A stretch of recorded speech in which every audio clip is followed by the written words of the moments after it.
তো দেখো এটা অ্যামাজন থেকে কি এসে এত বড় বাক্সে, কি কি এটা আমি কি অর্ডার দিয়েছি না ফোনের মধ্যে এখনো দেখা হয়নি। চাল আছে মনে হচ্ছে। আমি অ্যামাজন থেকে না অনেক কিছুই অর্ডার দিয়েছি, কিন্তু অ্যামাজনের আবার সমস্যা হচ্ছে একটা করে মানে আজকে একটা আসবে তো কালকে একটা আসবে, এই হচ্ছে অ্যামাজনের ব্যাপার। এই জন্য অ্যামাজনের সমস্যা, অ্যামাজনে সব একসঙ্গে দিতে চায় না, সব আলাদা আলাদা দিনে।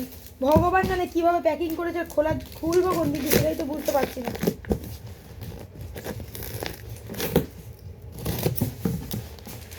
বাবারে চালের জন্য কেউ এত বড় পেটি দেয় আমার তো জানা নেই, দেখি কী দিয়েছে ভগবানই জানে কী দিয়েছে।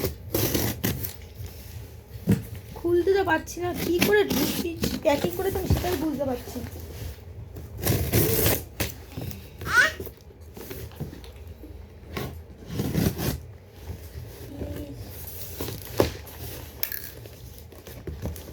কি রে বাবা, কি প্যাকিং এটা, এটা খুলতে গেলে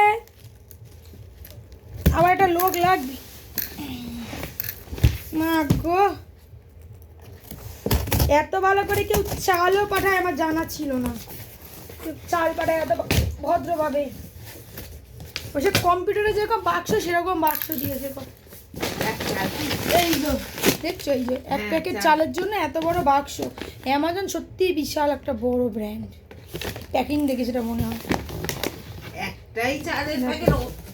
একটা চালের প্যাকেট জন্য এত বড়। চলো এই হচ্ছে শপিং আমাদের এখন।